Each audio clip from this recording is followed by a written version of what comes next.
ఉమ్మడి చిత్తూరు జిల్లాలో ఈరోజు వైఎస్ఆర్ కాంగ్రెస్ పార్టీ సంబంధించినటువంటి కార్యవర్గ సభ్యుల ప్రమాణ స్వీకారానికి అధ్యక్షత వహించినటువంటి పెద్దలు శ్రీ భూమన కరుణాకర్ రెడ్డి గారికి, రాష్ట్రంలోనే వైఎస్ఆర్ కాంగ్రెస్ పార్టీకి పెద్ద దిక్కు అయినటువంటి రీజనల్ కోఆర్డినేటర్ శ్రీ పెద్దిరెడ్డి రామచంద్రారెడ్డి అన్న గారికి, వేదికను అలంకరించినటువంటి శాసన మండలి సభ్యులకు, అలాగే వివిధ నియోజకవర్గాలకు సంబంధించినటువంటి నియోజకవర్గ ఇన్ఛార్జీలకు,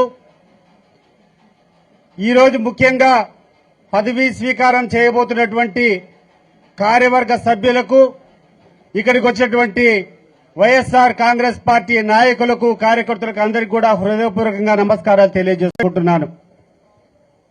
ఈ రోజుకి కూడా ఈ యొక్క దినపత్రికలకు కానీ, ఈ యొక్క ఛానళ్లకు కానీ, మన నాయకునికి కానీ, మన నాయకుల మీద నిందలు మోపేటువంటి ఆలోచన తప్ప మరొకటి లేదు. ఇటీవల చూశాం ఎంత దౌర్భాగ్యానికి దిగారంటే, తిరుపతి లడ్డులో సైతం వైఎస్ఆర్ కాంగ్రెస్ పార్టీ నాయకులు కలుషితం చేశారు, ఆ లడ్డును కలుషితం చేశారని చెప్పి ప్రచారం చేశారు.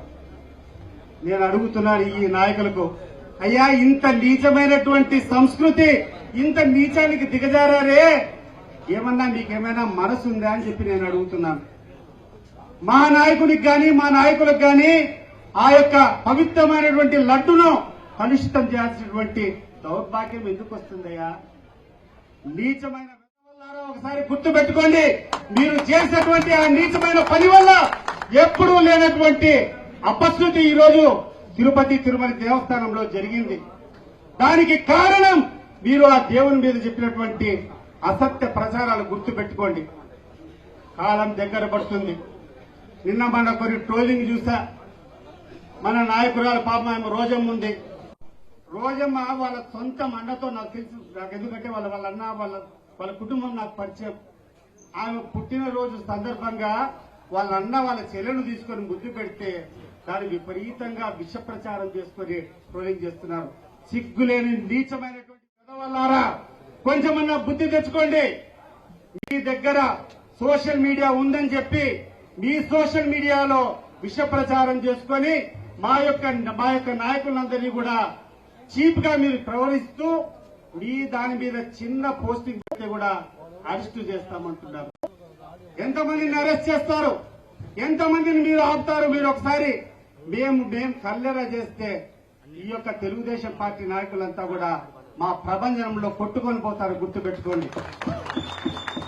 మొన్న వారం 10 రోజుల కిందట ఈ యొక్క తిరుపతిలో జరిగినటువంటి అపశృతిలో కొంతమంది మరణిస్తే జగన్మోహన్ రెడ్డి గారు వాళ్ళని పరామర్శించడానికి హాస్పిటల్కి వస్తారని తెలిసి ఎన్ని అవాంతరాలు సృష్టించారు. ఎయిర్పోర్ట్ నుంచి వచ్చేటప్పుడు మీరందరూ కూడా సాక్ష్యం అనుకుంటా, ఇక్కడటువంటి లీడర్లంతా ఎయిర్పోర్ట్ నుంచి వస్తా ఉంటే ఆయన యొక్క వాహనాన్ని హాస్పిటల్ చేరుకోకుండా దారిలో ట్రాఫిక్ జామ్ క్రియేట్ చేశారు. లారీలన్నీ అడ్డం పెట్టారు ఆయన రాకూడదని చెప్పి. ఒక పక్క పవన్ కళ్యాణ్ ఏమో హాస్పిటల్లో కూర్చొని అక్కడనే టైం వేస్ట్ చేసుకుంటూ ఇక్కడ రాకూడదని చెప్పి ప్రయత్నాలు చేశారు. కానీ మన నాయకుడు వెనకడుగు వేయాల. కారు ఆపితే కారు దిగి నడుచుకుంటూ వచ్చాడు అక్కడికి హాస్పిటల్ కు. నడుచుకుంటూ వస్తే ఒక వ్యక్తి కాదు, ఒక ప్రపంచం వచ్చేట్టు వచ్చినారు.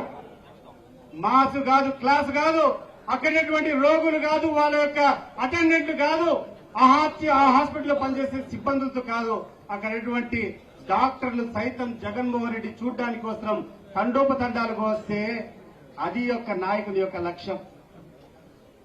ఈ రోజు నేను చెప్తున్నాను, మీరు చెప్పినటువంటి హామీలు నెరవేర్చకుంటే మా కాలర్ పట్టుకోండి అని చెప్పి ఆ రోజు లోకేష్ గారు చెప్పారు. లోకేష్ గారి గుర్తుకు చేస్తున్నా, తప్పకుండా ఇక్కడటువంటి నాయకులు కాదు, ఇక్కడటువంటి జనమంతా కూడా మీ కారులు పట్టుకోవడానికి సిద్ధంగా ఉన్నారు. కానీ మీరు మీ యొక్క పోలీసులు పెట్టేటువంటి వేధింపులు తట్టుకోలేక ఇంకా 4 రోజులు స్తబ్దగా ఉన్నారు. ఒక్కసారి గుర్తు చేసుకోండి. బాబు గారు మరొకసారి గుర్తు చేసుకోండి. ఇంకొక నెల లోపల మా జగన్ రెడ్డి యొక్క రథ చక్రాలు కదులుతాయి, జిల్లాలకు వస్తాయి. 3 నెలల లోపల భయం అనేది మా కార్యకర్తలు కానీ జనం కానీ ఉండదు. ఒక 3 నెలల లోపల జనానికి భయం దూరం అవుతుంది. ఒక 6 నెలల లోపల బాబు గారు గుర్తుపెట్టుకోండి, 6 నెలల లోపల జనంలో తిరుగుబాటు వస్తుంది. బాబు గారు గుర్తుపెట్టుకోండి, 9 నెలల లోపల మీ యొక్క చొక్కాలు పట్టుకొని నిలదీస్తారు జనం. బాబు గారు గుర్తుపెట్టుకోండి, ఏ రోజు ఎలక్షన్స్ వచ్చినా కూడా నీ పని కలాస్ అని చెప్పి మీ అందరికీ కూడా గుర్తు చేస్తున్నాను. ఈ రోజు ఎలక్షన్లు జరగడం ఒకటే, తర్వాత ఎటువంటి పరిస్థితుల్లో ఈ యొక్క దుష్ట పరిపాలన, ఎటువంటి పరిస్థితుల్లో ఈ మోసం చేసినటువంటి నాయకులు ఉండరని చెప్పి మీ అందరికీ చెప్తూ, ధైర్యంగా మీరందరూ కూడా ఎటువంటి కేసులకు దానికి దీనికి బాధపడవద్దండి. పార్టీ మీకు అండగా ఉంటుంది. మీ మీద కేసులు పెడితే ఆ కేసుల నుంచి మిమ్మల్ని బయటేసేదానికి పార్టీ ముందర ఉంటుంది. ఏ కార్యకర్త కన్నా అన్యాయంగా నష్టం జరిగితే, ఆర్థికంగా నష్టం జరిగినా కూడా ఇక్కడటువంటి పార్టీ మీకు అండదండలుగా ఉంటుంది.